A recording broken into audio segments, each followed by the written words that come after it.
Alright, here we go. This is the heart and soul of the whole project. This is where the meat of it is. This is where the soul lies in a society. And that's how you set up the government. And I'm sorry, but I'm dying right now. And I'm fucking, like, on fire. Like, my brain, my body is, like, feels like it's on fire and I'm dying right now. So, but I love doing this stuff. This is my favorite thing in the world. So, I'm happy, doing this stuff. And it's gonna make me feel better. So, you know, I love working on this stuff. It's the greatest thing in the world. So we got a lot of stuff going on here. This is gonna be the hardest part. This is what's gonna need a lot of minds on it. This is what's gonna need a lot of different things going on with people figuring this thing out to make sure it's solid. Um, and the biggest part of it, when you set up this government, what we have in a lot of governments that we see, I guess I don't really see other governments, but at least with my own government, the United States, we have something where we, hold on.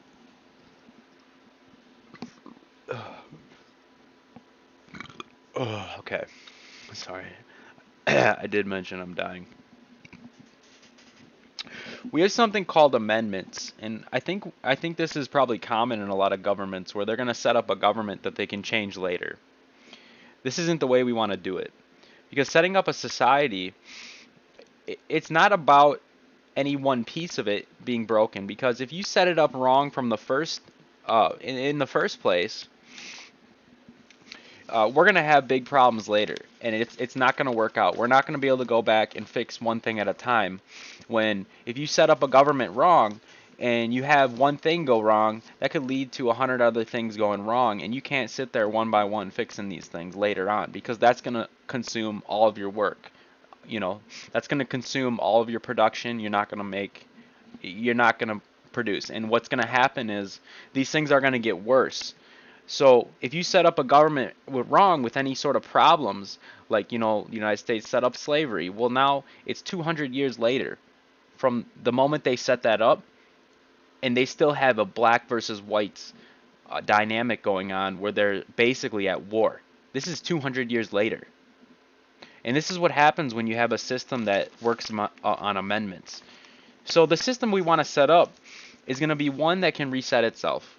So when you set it up, there's got to be a bunch of checks and balances, okay? And there's a trifecta of three different areas of how the society works all together, one of them being the government, okay? So what we're going to do is we're going to build this government and set this thing up in a way where we're going to test it out basically, and it's going to function, and we're going to see if it functions. And if it doesn't, if it breaks and it doesn't work, we're going to go all the way back to the beginning. We're going to redo it. We're going to fix whatever wasn't working, and we're going to redo it before we set the whole thing up. Okay, so it's going to be like back to square one, and there's going to be a final check of how, and I'm going to explain how that works. There's going to be a final check of whether or not the system is set up right. And if that breaks, then we go back to square one. It's very simple. So what we have is, I wonder if I should address these questions first. Let's do questions before we do the government setup. And okay.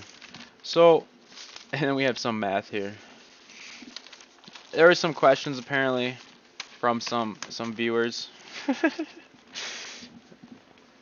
So what do we have? How does it differ from a dictatorship? Well, a dictatorship just has one dude in charge of everything and basically calling all the shots, and that's exactly what we're not going to do. So I guess that's how it differs. I'm going to get into the meat of it soon, but so I'm just going to say that's not what we're going to have. A system of checks and balances, many of them, and then we're going to have a system that is able to reset itself if it doesn't work, and then we're going to have multiple people in the government itself that are all going to collaborate and make unified decisions. Okay, so what does it share with capitalism? Well, capitalism and and our government, which we don't really have a name for what we're doing here. We just call it society. So what it differs from capitalism versus society is capitalism is based on competition, and our system is also based on competition. But now capitalism is based on competition between the people in the society, and our system is set up where we're going to be competitive with nature itself, with our own humanity and uh, weakness to dying and basically death itself. We're going to be fighting and competing with death. So everybody in our society is going to be motivated to beat that motherfucker. We're going to kick his ass. That's how we're going to be competitive with the toughest, baddest motherfucker, Death, the Reaper himself. That's who we're competitive with. We ain't competing against each other. We're working together to beat this guy. So we have a lot in common with capitalism, but we're going to do it the right way. We're going to do competition the way it should be done. So that's the similarities, and that's about as far as it goes. We don't have capital, we don't have money, we don't have any of that bullshit, waste of time, garbage. But we do have competition. We have a biggest competition there ever is we're gonna beat death to the punch. Now, what are the three main goals of this society? Well, there's really only one goal, right? We're gonna beat death and we're gonna conquer it, and that's the main goal in all honesty. But let's break it down into three main goals. So the first one is going to be the technological advancement of tools, because this is going to go with the second goal, which is the improvement of life for all people via the technological advancement of tools. So ideally what we're striving for is the betterment of everybody's lives and the quality of life going up for every single person in the society. And what we're gonna do that by technology. And so we're gonna use the hammer and the sickle to advance technology to improve our lives and make our lives better and make everything better for us and only us, but us as a whole. Okay, this is very key. We're working for us as a whole because that benefits each one of us more than if we were working for us as a singular entity. Okay, and this is what the social entity is. It's one unified people. It's people that can all think for themselves. Each person is unique in being able to use their own individual entity to contribute to the whole, but each person is a unified front. Okay, we're not competing, we're not fighting each other, we're not against each other, we're not pitting ourselves like animals, because this is animal behavior. Animal behavior is survival of the fittest, the weak ones die off. We're all here to survive. This is our goal. We want everyone to survive, we want everyone to participate, we want everyone to contribute, we want everyone to be a part of it, and we work together as a whole. So what this includes is, like one of the other questions is about property, but let's go to the third goal. Oh, exist as one mind about the value of the whole versus the value of the self. Now, the value of the whole needs to be prioritized first to the second priority, which is the value of the self, because that will essentially create more value for the self by us working as a whole. So that leads me to property. Um, oh, that's not the next question, but it's on here somewhere. Who owns property? Well, when you have a social entity technology, what's going to happen is we all own everything. The people, which includes everybody from the government, which I'll go over that real quick. So there's three parts of how you set up this society. There's the government, the military, and the workers. The government is in charge of how you distribute labor. The workers are in charge of production, and the military is in charge of war. Those are the three parts of your society. So property is owned by everyone, all people. My computer, it's not my computer. This computer belongs to everyone. Now, the government's in charge of labor, right? Which that's going to include who gets what resources by who needs them. So this computer would be mine to use, but it's owned by everyone. We all own that computer. We all own all the houses. We all own all the land. It belongs to all of us. And when you have this sort of mindset, where we're one unified front and we're one people, this mindset will allow you to really understand how that's possible, because it seems like that can't be possible. Well, I can go steal that computer, I can go take it. But remember, we don't have people like that in our society because we have a strong deterrent and we have a strong incentive. We have incentivized people that are going to be wanting to improve their lives via participating in this society where they get to contribute and they get to enjoy it and have fun and then also improve their lives through technology. So we have the incentive, then we also have the deterrent, which is execution publicly where everybody has to watch and it's going to be traumatic. And this is only going to happen a few times early on. This is not going to be something that's going to be continuous going on. Eventually, we'll get to a point where there's no more executions, and it won't happen. And unfortunately, I think it will happen early. But in all honesty, if we do a good enough job, we might not have to do any executions at all. But most likely, almost guaranteed, we will have to do some. And those will serve as very powerful deterrents, and we're operating on both sides of the coin to control people, because the point is to control all people so that all people are participating in grouping as a whole. It's kind of like money. You know how money works, where everybody agrees that money has value, so now it does have value. So once that's sort of the same mindset of how the social entity is going to work. It's everyone agreeing and everyone being controlled by everyone, by the entire system being set up. So everyone is controlled, not manipulated. In the capitalist society and today in the United States of America, people are manipulated into doing different sort of things psychologically. They're manipulated into behaviors and all kinds of different things that are very, very destructive for the society. And in all honesty, it's used to help the government, but it's helping the government about 0.001% of what it would help the government if people were unified. Oh, nose itches. Oh. So, no reason it itches, by the way. Nothing happened in my nose. Anyway, next question. We have, how do the two classes function? Well, we're not going to use classes.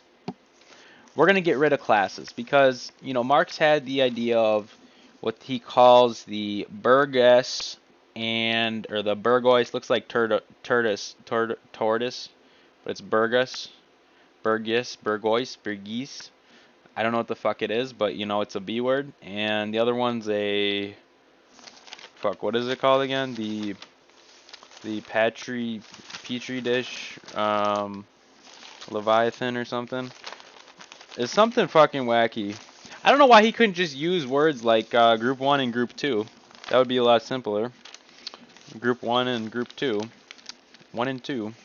Because I'm looking for it now and I can't fucking find it. It's like the penis lovers.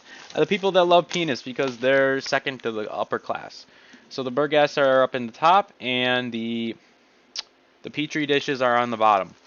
So basically what we have here with the class system and the class clash, whatever it's called, Clash of Kings, Clash of Clans, this sort of system puts some people at the top and some people at the bottom, whereas what we're going to use is a system of checks and balances where everyone is not equal, but sort of in different parts of the government, which are all going to check each other and make sure it's all functioning properly, where we all benefit at the same time and everybody gets allocated their own specific needs so that they can produce according to their ability and what, because to produce according to your ability, you may have abilities with microscopes, you may have abilities with computers, you may have abilities with all kinds of different technology, and you can be taught those abilities, and you're going to need that technology. So that needs to be allocated to you, and that's going to be done by basically the government is going to distribute labor,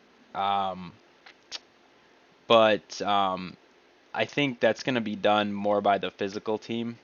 The physical logistic team is going to sort of separate assets, like what you call assets, like technologies, to who needs them.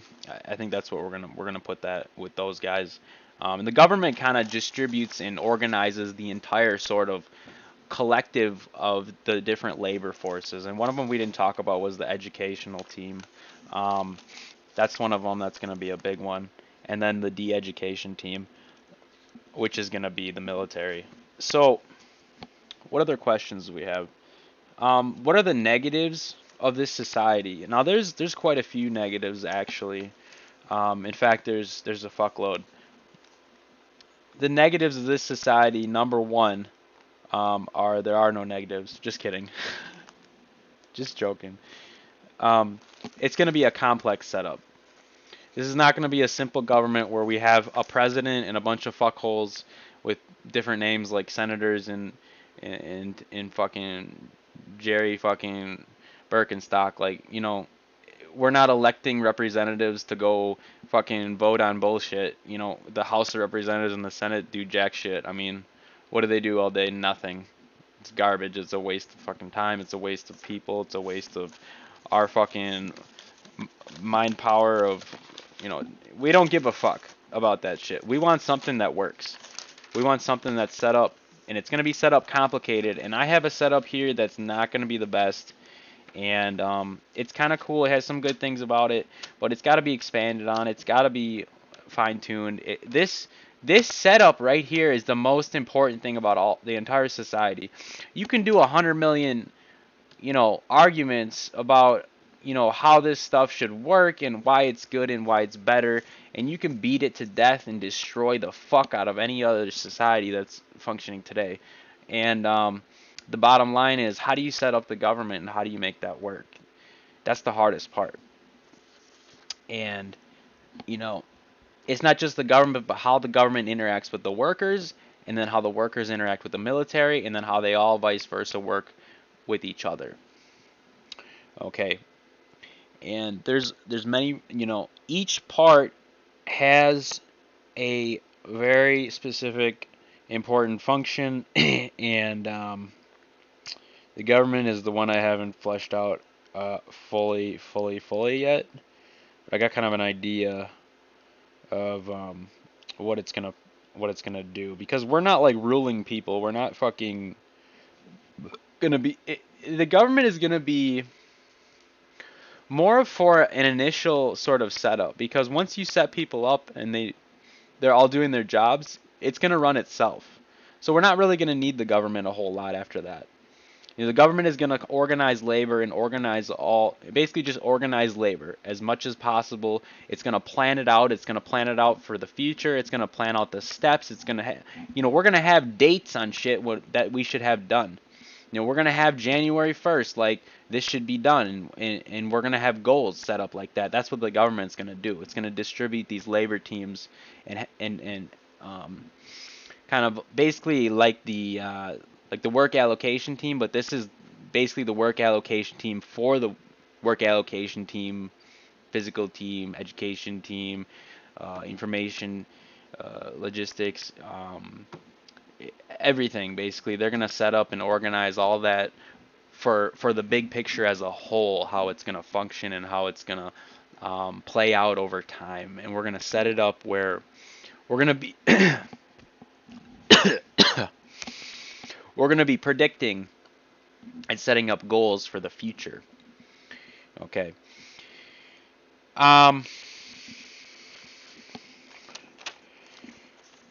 So the workers, what they do is they produce. That's all they do. In many different forms, many different ways. The workers are the heart of the whole system. The workers fuel the military. And so what we really have here is a government as the third sort of entity. I don't want to say entity because that's not a good word. It's the third part of this sort of trifecta of checks and balances. But the government, like I said, it's gonna be there always, because it's gonna have to be adjusting things. It's gonna have to be looking at things constantly, watching how everything's going, studying it, and taking notes on it, checking in with people, talking to people. That's what these government officials are going to do. Okay? And then what they're going to do is, if they have something that they want to do, or they're going to have a system where it's going to be one person's going to like motion for something. They're going to nominate something that they want to do, and then all the government officials are going to vote on it. And it's got to be a unanimous vote, okay? Because remember, this is a system where we are unified minds, okay? And I originally, so my original idea was 99 government officials. Now, that's kind of a big number. It's not a big number compared to the United States, which has like 365,000 representatives and 100 senators and 100 fuckholes and an executive branch, a judicial branch, a fucking Judge of the Hutt branch, and you know they got 99,000 problems, and a bitch is definitely one. But I kind of went. there's there's two reasons why I chose 99, because about 100 people is about the group size of people that in sort of hunter and gathering times was a good group of people where they could all know each other. And what we want is the government full of people that all know each other, that have relationships with each other, and that understand each other, so that way they can debate and they can talk amongst themselves and argue different things, criticize different things, whatever you want to call it, talk about things, discuss things. That's what they're going to be doing all day long. The government officials, they're going to be talking, talking, communicating with each other. They're going to get to know each other really good. That's going to be the one group in society that's really going to be fucking, they're going to be always talking to each other, and they're going to be the people that they need to know basically everything that's going on in society. So they're going to be the one person that's going to be over the logistic information team. They're going to be over them, where they have oversight, where they can know anything they want. The government has to know anything that they desire. They got to know it. The logistical information team has to report to them. But the logistical information team now has the ability for everybody else to be under their control. Basically like a checks and balances, where the government is going to check them and the logistical information team is going to check everybody else by keeping them in check. Okay? And, we have the work allocation team, which is going to check the logistical information team by making sure the right people are working in that. And, you have the, the bunch of different teams in the production area of, we have four basically teams: the work allocation team, the physical logistical team, the informational logistical team, and the educational team. And then we have a fifth, which is going to be the de-educational team, which is going to be actually the military personnel doing that. Now, here's where it comes down to the meat. We have something called war, which we've talked about a million times before. That's not the right page. That's not the right page. That's retard mathematics. That's the right page. So, here's where we're starting. This is where all the problems start. We have war. So, starting from nations means you are at war, basically. So, when you have multiple nations, that is called a war. It's a constant war until one of them wins. Now, there's two ways you can win. You can win the hearts and minds of the other people, or you can annihilate the other people, or a mixture of the two. Yeah, you can use a mixture of the two, don't worry. Now, this is a tough starting point, but it's step number one. And the military that wins is going to start off as in charge of everything. And I don't know how to get around this, but I don't think it's possible. The military is going to be the one that's like the mother, and it's going to birth everything else, like out of its military vagina. It's a fucking bad picture, but it's going to birth the rest of this stuff one by one coming out. Because we got to remember, we can have this whole system set up and working really well, but we can't just throw it on the table as all working at once. We got to set it up one by one piece by one piece. And so what we're going to start with is the winners of the war are going to be a military force. And so what we have is essentially a military force, and that's it. That's where we're starting. Okay? And I don't care what kind of government they think they're run by. If the military wants to fucking do what they want to do, they're going to do it. Period. So they honestly have the ultimate power. It don't matter what rules are in place. The military will have the power ultimately at the end of the day. Now they may be trained, they may be dedicated to their government, whatever the case may be. But now this is where we get to the government that's set up already is probably going to have to be revamped, and the I don't know that for sure, but it's going to have to be most likely redone from scratch, because we need this sort of system where we're going to set up a social entity where we're a unified people, and I don't think that's ever been done in the history of the human race. So, um, yeah. So the most important thing is somebody needs to win, okay? Because eventually everyone's going to die. That's our competition right now. If this war is not won, everybody will die. And it doesn't matter who wins it, in all honesty, because as long as one person wins it, we're good. As long as one person wins it, if that military is not corrupt and they're not willing to do the right thing. If they're willing to do this shit right and get this shit done, it will work 100%. And so starting over if necessary. Now, like I said, I don't know. I've not been in other countries, so I don't know for a fact that there isn't already a government functioning some sort of better way than what I have set up, or I don't know that for a fact. So I just said, if necessary, we're going to have to redo the whole thing, because I don't think there's ever been a social entity set up in society. And this is a technology. It's the ultimate technology, basically, because it will rule the world and the fucking universe. So what we're going to do,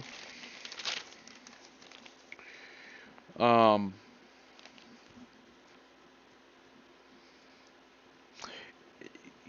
as long as the military personnel, like I said, they're not corrupted or anything like that. They're respectable people that are very good at their jobs, and likely they will be if they're going to win the war. Most likely they will be pretty kick-ass. So their questions and criticisms on everything that we have to do is going to be vital. We're going to have to take that into serious consideration. We're going to have to basically get the smartest people we can together, and we're going to have to converse with the military personnel, talk with them, explain things to them. They need to explain things to us. We need to understand each other. We need to make, productive conversations, productive discussions where we can really sort this thing out and flesh it out and get it really fine-tuned. So that way we can set it up and we can do it right. Because the whole thing is it's the setup. Once it's set up, dude, this thing will run like a train.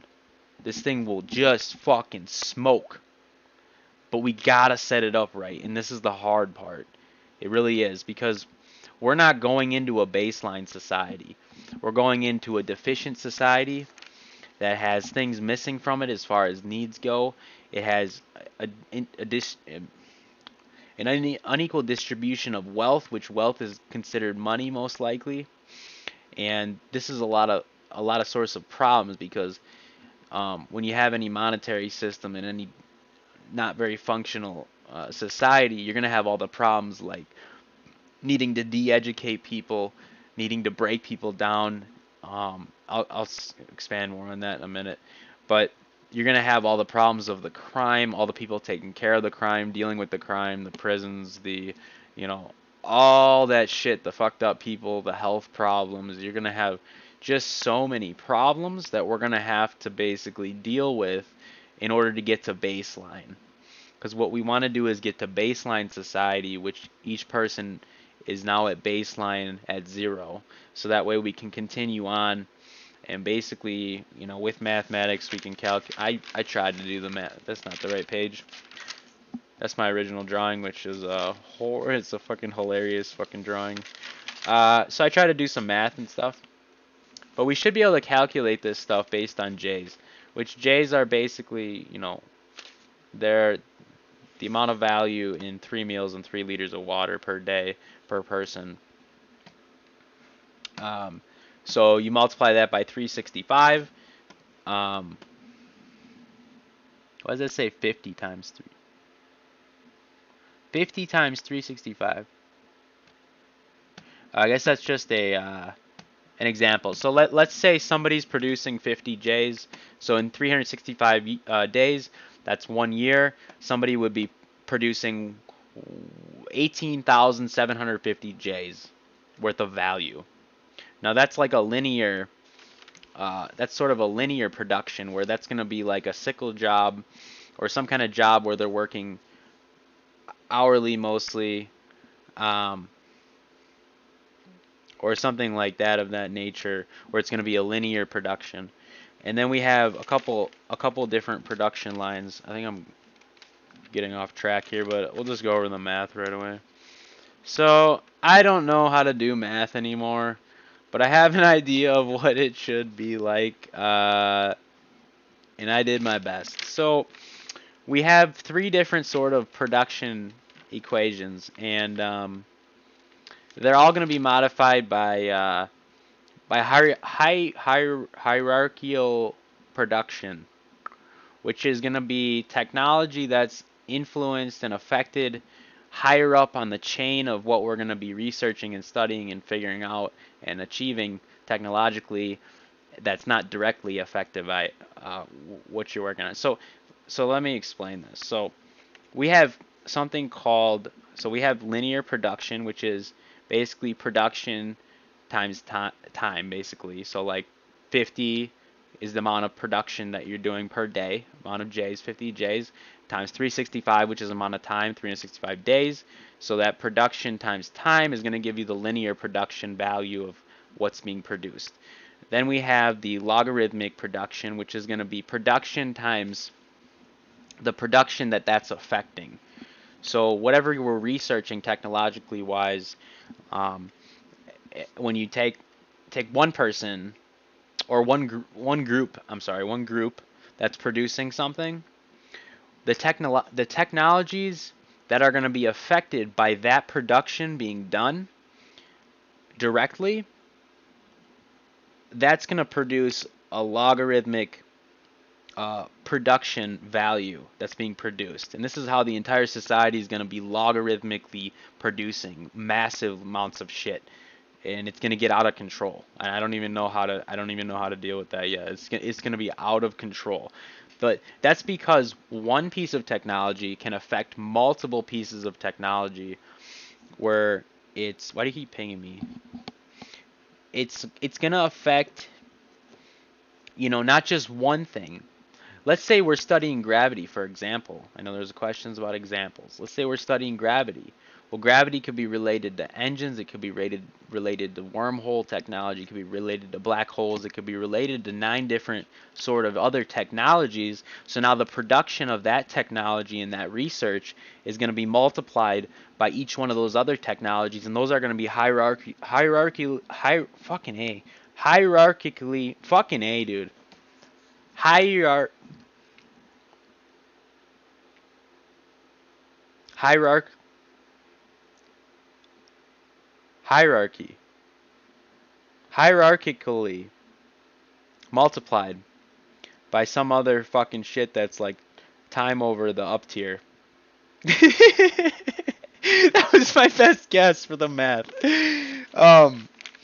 But now we have something called the fractional production, because when we're measuring group productions, that's an amount of people that's like a group of people studying and working towards one goal. So we want to measure the amount of productivity of one person in the group. That's going to be a fractional production log. Okay, so it's going to be me, my production, over P times P to the exponent. I don't know what the fuck that means, but I know it's right because... Oh, yeah. No, P is the production of the group. I'm sorry. P is the production value of the group of that technology. And so it's me, my production is going to be the variable in that, which is going to be a fraction, whatever my fraction of that group's productivity. Because if we're all working as a group, we got to work as groups to create these technologies. Okay, so to achieve one thing, to get one step up the ladder, we're going to have to work in groups. It's not going to be one guy. Like all throughout history, you're going to notice everything's fucking named after every dickhole on the planet, and every fuckhole wants to name some shit after himself because it's always one guy working on everything. It's It's always one dude. We're not going to work that way. That's not smart. That's fucking dumb as shit. We're going to have groups of people. So in order to calculate the productivity of one person, you're going to have to do fractional production, logarithmical, fucking A, dude. I can't even talk. Logarithmic fractional production calculations. So it's me over P times P to the exponent. And then that's also going to be multiplied by the up tier time thing that I fucking fucked up on. um, someone that's good at math is gonna have to help me with this. So this is how we're gonna calculate. We're not gonna do GDP or fucking KDP or DBD. You know, we're not gonna do any of that bullshit. This is the calculation of real value based on a system that's based on the valuation of one person being able to eat per day. It's a very simple system that's sort of like the milliliter being, you know, the milliliter of water being 1 gram of mass, you know, that the metric system's based on. That's what I like, that idea. And then this can also be applied to the metric system where you can have like millijays and whatever the fuck you want, gigajays, whatever you want to call it, so you don't have to say 18 billion, 200 billion, trillion J's, where you can use, you know, scientific notation and all that shit, or whatever the fuck you want to use. Whatever you fucking math nerds know how to do, calculate this shit. And I'm sure you could get into big fancy calculations, because we're going to have to value each sort of technology based on what it's worth to us in value. So that's going to have to be sort of subjectively valued in a valuation of, you know, what is this technology worth? What is a gravity engine worth? What is a wormhole worth? What are these things? I know I'm using big ass fucking technologies, but it's just an example. Like, what is that worth to us? What's the value? And we're going to associate that with, you know, the base unit, which is, you know, one person eating and having water, basically surviving for 1 day. That's going to be 1 unit. So how many of those is going to be equivalent to, you know, a piece of technology? And that's going to be determined by what that technology also affects, and what other technology are relying on that technology for in the whole building blocks of how we build up all these technologies. And that's going to be calculated by some people that are way smarter than me. But I just wanted to show you how mathematics, we can use math to really actually put this shit on paper, and understand this shit, look at it and grasp it in real numbers, real stuff, not this GDP bullshit, this CSP, BDIs, you know, fucking made up numbers and bullshit, that the market baskets and all this garbage. You know, we want real numbers that we can calculate scientifically. Okay? And I don't know, there's a way to do it with the technology, you know, valuing it, because each technology is going to have a different sort of value, and we're going to have to somehow work out math. And I'm sure the math people are going to love trying to figure this out, because it's going to be, there's probably going to be an awesome system that's able to fucking handle this sort of thing. Again, I don't even remember how to do anything in math. So I just did some basic equations to show you how it can be done. Because we want to calculate things. So we got through war. Now, I'm not really going to get through questions. Okay. We got a lot of shit done. I'm not really going to go through this whole thing specifically, because, I mean, I am going to, but I don't like it. I think it could be done better. I really do. It's not bad. So what we're going to start with is, initially, we're starting with the military after it wins the war. We got the military. We're going to throw out the government. We're going to throw out our whatever society we had. And what do we have? We have a military with a hierarchical structure. Wow, I can say it perfectly this time. Hierarchical. Look at that. Hierarchical. Why couldn't I say that before? So we have a military. That's all we got. Period. Boom. So we got to build this entire society off of them. And that puts a lot of pressure and a lot of work on them. But the war's over, so they don't have to deal with that, except now we get a new war, which is, you know, defending the planet.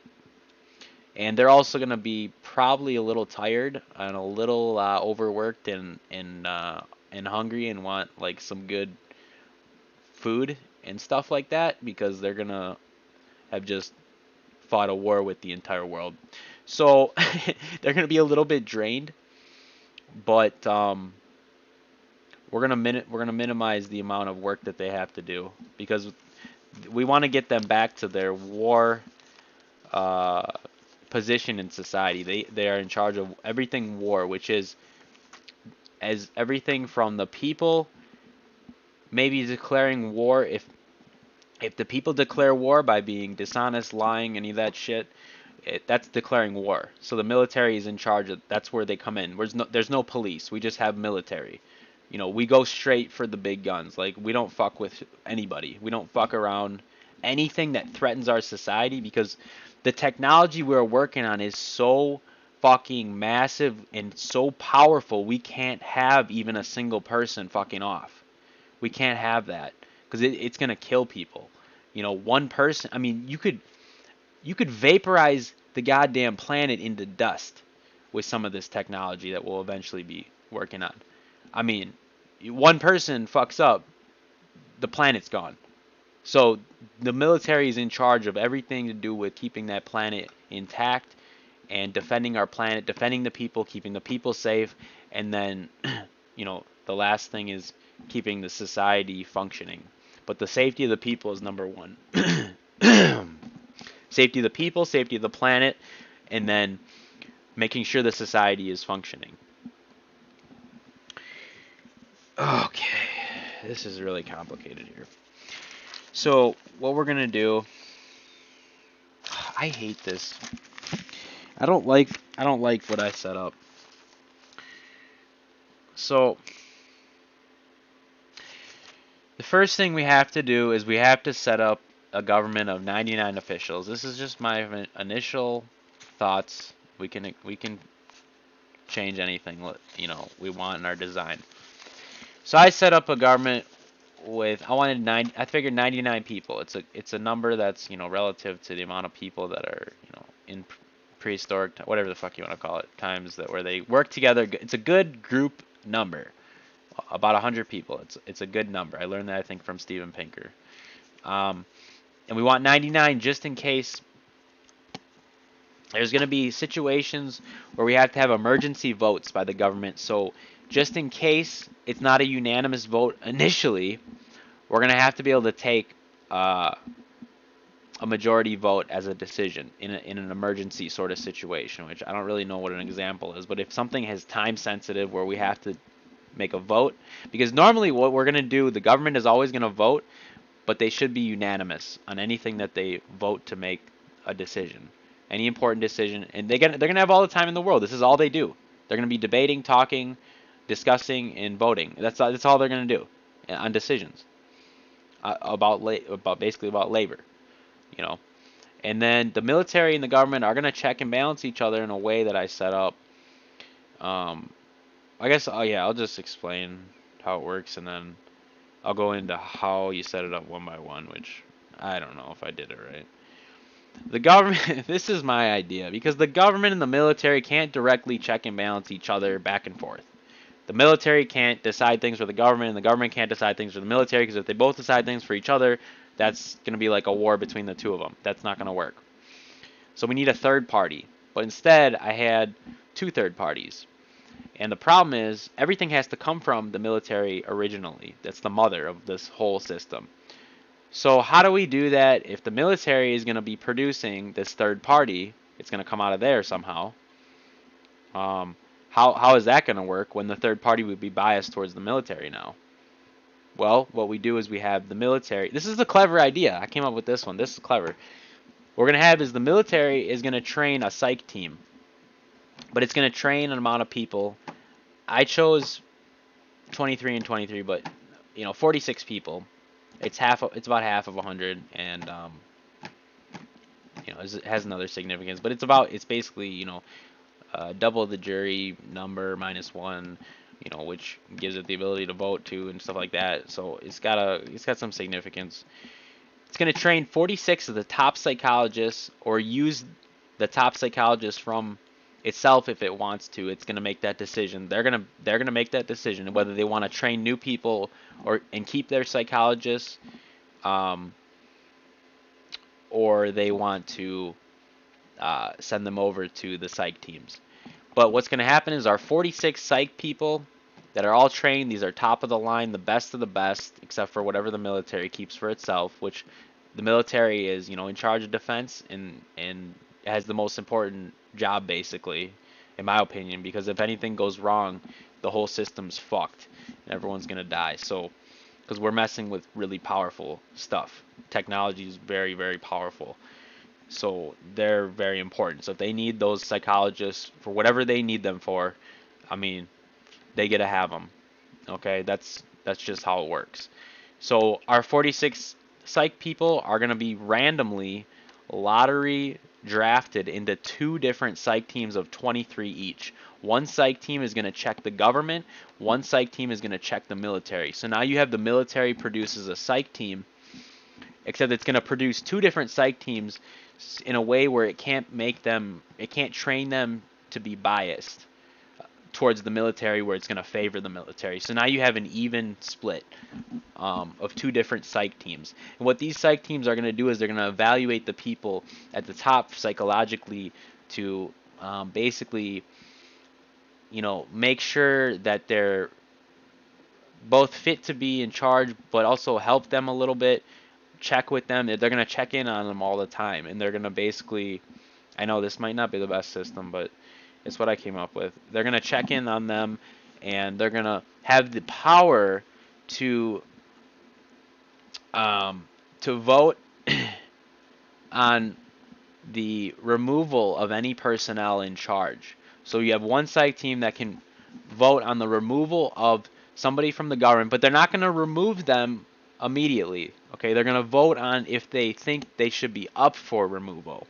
And so that's going to go into another process where it's going to be checked by a third part, which is going to be the workers. So they're going to be up for removal if they vote unanimously. I like unanimous votes because I like the unified sort of idea of people. I don't like people, splitting up votes like this democracy bullshit where, if it's time sensitive and you got to vote and you don't have time to debate, that's one thing. If you got time to debate and talk about it, you should be unanimous when you're done. You should have a unanimous decision. Everybody agrees. I mean, that's how I feel it should be done. So if they agree that somebody should be up for removal, this is going to be now voted on by the workers all themselves. And the workers all need to be unified in their vote. Now this is the big pill to swallow. The workers need to be 100% unified, all 8 billion of them, but initially when we set this thing up, we're not going to have 8 billion people because it's too many people, and we're going to have to start with like 1,000 people or something, or like fucking 2,000. I mean, it's not going to work because all these people need de-education, re-education, training, this, that, and the other thing, teaching. They need so much shit to get them to baseline. Why are you paying me? So now the workers can check the psych team's work, and the psych teams can check the government and the military. They both get checked, and then checked by the workers eventually at the end. And basically the psych teams have to present evidence to the workers, and it's going to be shown like on television or TVs or whatever in all the places. The workers are all going to stop what they're doing, because if this happens, if someone's up for removal, this is a big deal. Okay, so everybody has to now watch. I mean, we got to stop production because this is a big deal. Remember, once we're at baseline, we're not losing if we're not producing. We're not losing anything except time. And this shouldn't take a lot of time. They're going to present the evidence why they think they should be up and considered for removal, and the workers are going to vote, and they should be unanimous because with the social entity, we have a unified mind about what we're doing and our goals and the things that we are trying to do. So if anybody does not vote unanimously, we have a problem. We have not set up our society correctly. So we have a problem now where the workers are not unified, and our society has to be 100% unified. Every single person has to be on board with what we're doing, our goals. And so the evidence that the psych team is going to present is that the person would not be aligned with our goals as a society, as one as a whole. And these are the people in charge. So they need to absolutely be aligned with those goals. Because if the workers are all aligned with those goals, then the government officials and military officials need to definitely be aligned with those goals. Okay? But now if the workers are not unified, if they're unified either or, which any direction, if they're unified, that's a signal that it's working possibly okay. It's not a signal definitely that it's functioning, but it's a signal that nothing's wrong so far from that. Now they could be 100% unified and not being unified, but that wouldn't really make sense because that's contradictory to itself. And they should be unified in whatever they vote. And that's the number one thing. Our number one most important thing is unification. So if they vote yes or no, whatever it is, if it's not unified, we did something wrong with setting up the workers, and so we go back and we start all over, basically. Um, and I know there's got to be, um, because the psych teams are going to be the best psychologists we have. So these people should be able to find anything wrong with the government officials in charge. And if the government officials in charge don't have anything wrong with them, then the workers are going to be set up properly and they're going to be unified. But if there is something wrong with the government officials in the top tier, then the workers may not be set up right, and so it will need a check. And this is where we get the fact that if the psych team doesn't find anybody that needs to be up for removal, and they okay everything, then that should be that should signify that the workers are all unified themselves. It doesn't prove it, but it shows that they're probably unified then. Because if the government and the military leading them and in charge is doing it right, and both psych teams okay that, then we're probably good to go. And if they don't okay it, and the workers don't unify in their vote, then it's broken and we start over and we fix it. We go back to square one, we start from the beginning. So you see how that kind of works? I mean, I thought it was kind of a clever idea. I mean, now that I explain it all and say it, it actually sounds a little bit better.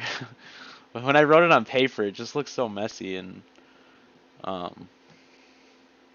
dude, in all honesty, I don't really want to go through how you set up this one by one, but because I don't really fucking, to be honest, have a good understanding and a grasp of it. What I do know is the military is going to have to first, basically due to everybody that's going to be in the government in charge, basically what you guys did to me, you're going to have to break them down, de-educate them, then educate them, build them up to be government officials. The military is going to have to do that because there's no one else to do it. And then you'll have a government. So now you have government officials to now help with the workload of setting everything else up. So once you set that initial piece up, and then the third piece is going to be the military training the psych teams to now check and balance the government and the military. And then the government's going to be in charge of labor. So the government's going to take care of setting up all the workers and their production and all that stuff. And so, that's going to then check the government and the military. And that's essentially how it works. What do you think?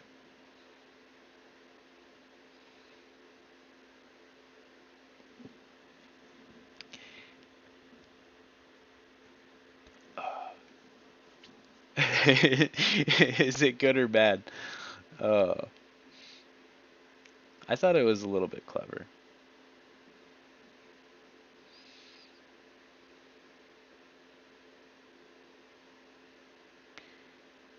There's a lot more notes I wrote on here. A billion little tiny notes about different things. Like, the government, it's 99 officials. They're gonna have one person who's like a person in charge of like discussions, and he's gonna actually be able to vote on certain things with the people. When it's a unified vote that has to be kept, there's going to be all 100 of them voting. When it's not unified, when it's got to be a time sensitive vote, only the 99 will vote. This just has to be a majority. There's also a thing where the military can step in any sort of emergency and take charge. The military can, if it's got justification, there's going to be rules um, where it can justify stepping in and taking out a threat, because threats will have to be taken out immediately. There's no hesitation. If somebody is like running around with a technology they shouldn't have in society, or there's something that's threatening the planet, something coming in, something they notice, they're gonna have to be able to take threats, or they're gonna have to be able to neutralize threats immediately, and they're not gonna be able to wait for people to make decisions, because this is too time sensitive. So there's going to be that, but there's going to be justifications for them being able to do that. And then the people that they're going to set up in the government, now after they de-educate the people, break them down, build them up, there's going to be basically a huge laundry list of qualities that each person in the government is going to have to be evaluated for by the military when they set up the initial government 99. So we're going to have a long list of a lot of things. I got a whole page here of just some of them. Like, no, I'll just read some. No attachments to anything but society. Basically, society is the most important thing to them. It's above all other things in their life, especially their life. They have to be willing to die for society. I mean, they have to have that mentality. Society comes first always. They'll, they must understand needs, control, want, ability, and the gravity of their job. They need to understand there's no room for errors. They have to be honest as fuck, transparent, evaluated thoroughly psychologically by the military's best psychologists. They have to be educated properly. They have to be de-educated properly. They have to be passionate, strong, give a fuck attitude, the we ain't done yet mentality, no tolerance for liars or fucking off. They have to, know when to be serious and when to be humorous and when to balance that. Um, and they need to understand the hammer and the sickle, unwavered by selfish animalistic tendencies, understand the value of society and each worker in it. Because these people are going to be leading the labor force, so they have to be examples of what people should strive to be like. Um, it must fully grasp the concept of work and labor. I mean, these are basic things, like, they're not fucking rockets. I say rocket science. Rocket science is pretty basic itself. It's a fucking flame on the end of a big dildo. And the big part about the government is it's going to have to be able to debate things, take criticism, give criticism, talk about things that might be, their personal ideas are going to have to be able to be attacked and talked about and debated with the other people in the government, and they have to not take that personally. They have to not get upset, emotional. I mean, you can get passionate about things, but you can't get upset, take things personally. That's the worst thing we want. We don't want anybody getting offended by bullshit, by any of this other things coming into the decision-making process of the government. We want it totally free from that. This is going to be a totally free zone where it's going to be a competitive zone where people are going to want to debate and talk and push their ideas. But people, at the end of the day, they're not going to be they can't be taking this shit personally, getting upset about it and fucking talking stupid and stuff like that. And then there's a bunch more shit too. We could go on. I just read off basically my, first thoughts on qualities of the government candidates. I'm sure the military and their psychologists can set up a good list of things that are qualities that they want to appoint their government officials. And then the two third party psych teams are going to be able to evaluate each one, and then they'll be checked by the workers when they vote, and then that will check the entire system for whether it's unified or not. And if it's unified, that means we've achieved the social entity. when we have one people of one mind, basically. It's not a hive mind. It's not a fucking anthill.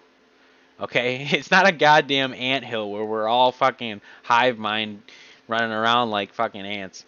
Okay, we're unified in the fact that we all have individual jobs that are different, but yet we're unified as a people where we understand society as a whole is worth more than us as a self.